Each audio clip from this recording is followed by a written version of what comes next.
Leute, herzlich willkommen zu einem neuen Video von mir. Ich wollte mal wieder ein Mental Health Check-up für euch drehen, nachdem ich ja so einen gewissen Breakdown hatte. Im April war das, glaube ich. Falls ihr das verpasst habt und keine Ahnung davon habt, wovon ich gerade rede, dann verlinke ich es euch oben. Dieses Video steht außerdem unter keinem guten Stern, denn ich habe es bereits komplett gefilmt. Dann aus Versehen gelöscht und jetzt filme ich es erneut, aber ich habe eine Baustelle vor der Tür, ich bin erkältet und ja, ich hoffe, ich kann es trotzdem wieder so zusammenfassen, wie ich es anfangs zusammengefasst hatte. In diesem Video geht es darum, wie es mir momentan geht und was ich für Techniken entwickelt habe, um besser mit Stress umzugehen und wie ich meinen Alltag als Selbstständige jetzt besser gestalte bzw. meine Arbeitsstunden besser einteile und mich besser organisiere, um nicht wieder an so einen Punkt zu kommen. Hi, ich bin Agnes und Anfang 2022 mit meinem Hund und meinem Mann nach Chile ausgewandert. Wir sind Minimalisten und auf meinem Kanal geht es darum, viele Abenteuer zu erleben, das Leben jeden Tag ein Stückchen besser zu machen und dabei keinen unnötigen Ballast mitzunehmen. Herzlich willkommen auf meinem Kanal und los geht das Abenteuer.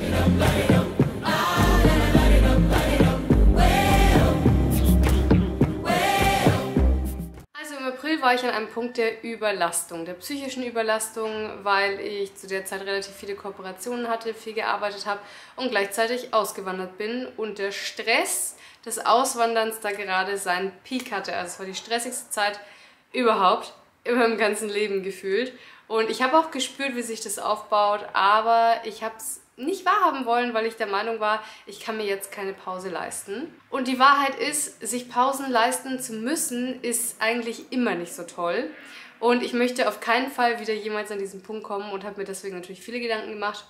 Und die Gedanken möchte ich jetzt mit euch teilen und ich möchte euch natürlich auch erzählen, wie es mir jetzt inzwischen geht. Also, was habe ich getan? Ich habe vor allen Dingen die Self-Care-Seite sehr, sehr stark hochgeschraubt. Das heißt, ich mache jetzt sehr viele Sachen, die mir gut tun, die ich vorher nicht gemacht habe.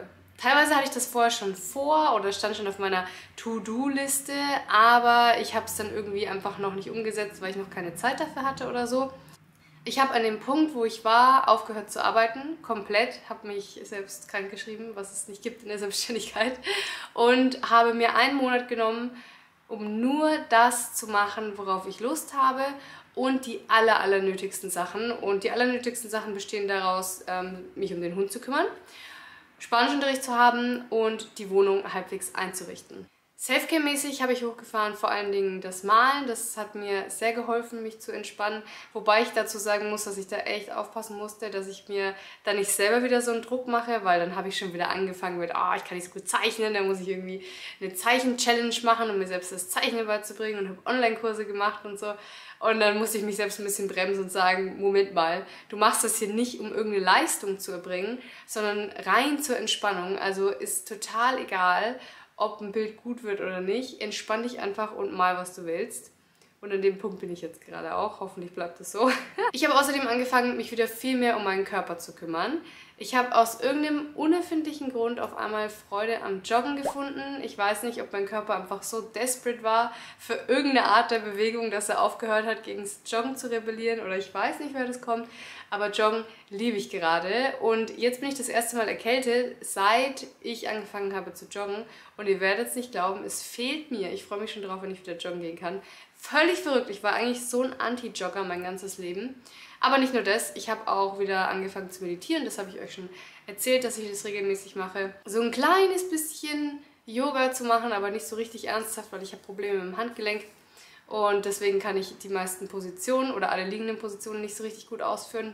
Aber ich habe auch zum Beispiel bei der Ernährung ein paar Umstellungen gemacht. Ich habe ja kürzlich erst das Video über meine Schokoladensucht gemacht. Das ist eine Sache, die war jetzt keine Konsequenz aus diesem Breakdown, aber die hilft mir auf jeden Fall auch. Und ich bin jetzt gerade dabei, meine Ernährung auf intuitive Ernährung umzustellen. Das heißt, nur das zu essen und dann zu essen, wenn mein Körper danach verlangt und nicht zwanghaft immer meine Portionen aufzuessen, auch mal was liegen zu lassen, wenn mein Körper mir sagt, dass es genug ist. Und auch mal was anderes zu essen als mein Mann, wenn ich keine Lust auf das habe, was er essen will sozusagen. Ich versuche, möglichst viele Sonnenstrahlen abzubekommen, zwar immer mit Lichtschutzfaktor, aber trotzdem habe ich das Gefühl, dass mir das körperlich sehr, sehr gut tut. Und ansonsten versuche ich auch, mir mehr Mühe zu geben mit mir selbst, netter zu mir selbst zu sein. Ich bin jetzt zum Beispiel auch wieder zur Pediküre gegangen, mal einfach um, ja, meinem Körper, ich meine, ob jetzt eine Pediküre was Gutes ist für den Körper, ob das nachhaltig gut ist, sei dahingestellt, aber es gibt einem ein besseres Gefühl und in dem Moment fühlt man sich entspannt und natürlich kann man auch Sachen machen, die kein Geld kosten, aber das war jetzt ein Beispiel dafür. Außerdem habe ich wieder angefangen zu lesen zur Entspannung. Ich glaube, ich bin jetzt mit meinem 3. Buch quasi fertig seit Juli. Ich trinke weniger Kaffee und mehr Wasser und ich verbringe mehr Zeit mit dem Hund draußen in den Parks. Das heißt, ich nehme mir zum Beispiel einen Kaffee to go von zu Hause mit und ein paar Snacks, setze mich in die Sonne und genieße einfach so ein bisschen die Stille, auch unterm Tag. Und jetzt fragt ihr euch vielleicht, naja, du arbeitest da jetzt eigentlich schon wieder. Wie bringst du denn diese ganzen Self-Care-Sachen in deinen Tag rein? Weil eigentlich vom Workload her hat sich ja jetzt gar nicht so viel geändert. Und ich habe da ein paar, glaube ich, ganz hilfreiche Strategien entwickelt, wie ich meine Zeit einteile, um diese ganzen Self-Care-Sachen unterzubringen. In der Schule und in der Arbeitswelt wird uns beigebracht, dass es dieses typische Arbeitszeitmodell gibt von 40 Stunden die Woche, so ist es zumindest in Deutschland. Ich habe mich super schwer getan, mich von diesem Konzept zu verabschieden, dass ich einfach morgens um 7, 8 am Schreibtisch zu sitzen habe und da zu sein habe bis abends und dann erst anzufangen, den Tag zu genießen. Dieses Konzept, was wir haben, das hat sich so sehr eingebrannt in mein Inneres, dass es echt schwierig war, mich davon zu lösen, ohne mich dabei schlecht zu fühlen. Weil immer, wenn ich irgendwie unterm Tag was anderes gemacht habe oder zu viel Zeit im Park verbracht habe zum Beispiel oder zur Pediküre gegangen bin, mittags oder so, dann ja, hatte ich immer ein schlechtes Gewissen. Habe mich immer unproduktiv gefühlt oder so, als wäre meine Arbeit weniger wert als die von meinem Mann zum Beispiel, der ja einen festen Arbeitsvertrag hat mit festen Arbeitszeiten. Aber inzwischen bin ich dabei, wirklich dieses Konzept loszulassen, weil es einfach eine Erfindung der Industriegesellschaft ist und ich als Selbstständige, beziehungsweise ich habe so lange darauf hingearbeitet, dass ich selbstständig bin und dass ich eben nicht mehr dieses strikte Stundenmodell habe. Und jetzt bin ich selbstständig und ich zwinge mich trotzdem noch in dieses Modell und mache mir trotzdem Vorwürfe. Und daran habe ich gezielt gearbeitet, mich genau davon zu verabschieden. Und ich glaube, ich bin auf einem ganz guten Weg und habe eine neue Methode gefunden, zu arbeiten und Spaß zu haben im gleichen Tag. Früher habe ich sehr viel mit To-Do-Listen gearbeitet und wenn ich mit was fertig war, dann habe ich quasi auf meine To-Do-Liste geguckt und überlegt, okay, was ist das nächste?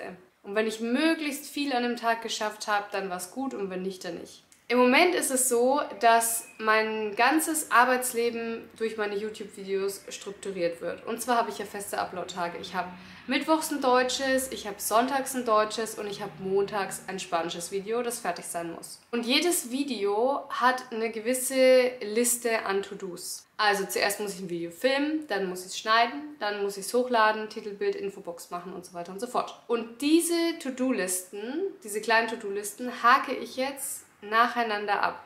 Das heißt, wenn die Woche anfängt, überlege ich mir, okay, ist mein Mittwochsvideo schon fertig? Ja, ist fertig. Dann widme ich mich als nächstes dem Sonntagsvideo, das ist dieses hier.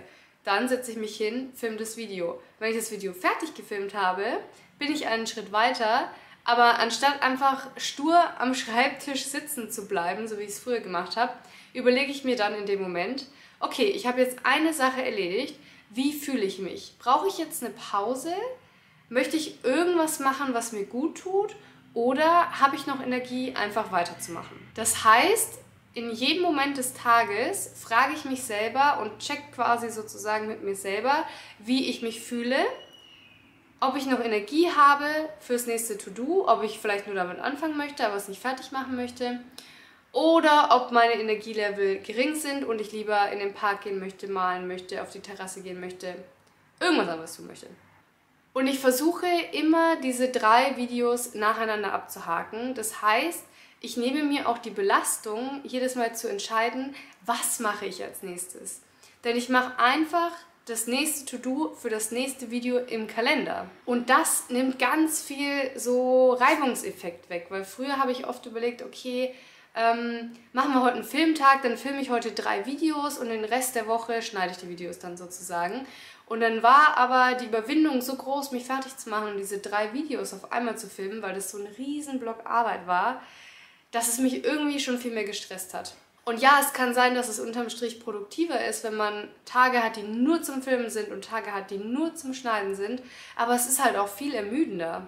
Und ich wechsle schon auch ab und zu mal was ab. Also ich halte mich nicht extrem strikt an diese einzelnen Schritte. Zum Beispiel heute Morgen habe ich statt das Video für Sonntag zu filmen, das Video für Montag geschnitten. Einfach weil das Licht schlecht war und weil ich noch stärker erkältet war heute früh und so. Und das wäre irgendwie blöd gewesen, jetzt zu filmen. Dann dachte ich, okay, schneide ich zuerst. Aber so grob halte ich mich wirklich immer einfach an diese Timeline, was kommt als nächstes. Und ich fokussiere mich immer genau auf den nächsten Task und denke nicht dran, was kommt als nächstes, was müsste ich sonst noch machen, könnte ich stattdessen irgendwas anderes machen. Und mit dieser Methode hangle ich mich einfach durch den kompletten Tag. Das führt dazu, dass ich manchmal von 12 Uhr mittags bis 16 Uhr gar nichts arbeite, aber dafür wieder von 16 Uhr bis 19 Uhr. Manchmal fange ich erst spätes Arbeiten an, manchmal arbeite ich den ganzen Tag, manchmal arbeite ich um 21 Uhr, manchmal arbeite ich am Wochenende. Dafür arbeite ich manchmal am Montag nicht, weil ich einfach immer jetzt darauf höre, was sagt mir mein Körper, was braucht mein Körper. Und ich muss euch sagen, das funktioniert einfach so viel besser. Und noch zusätzlich dazu macht es mich viel, viel produktiver, weil ich nicht mehr prokrastiniere. Ich muss nicht mehr prokrastinieren, weil ich mir selbst erlaube, das zu tun, was ich brauche.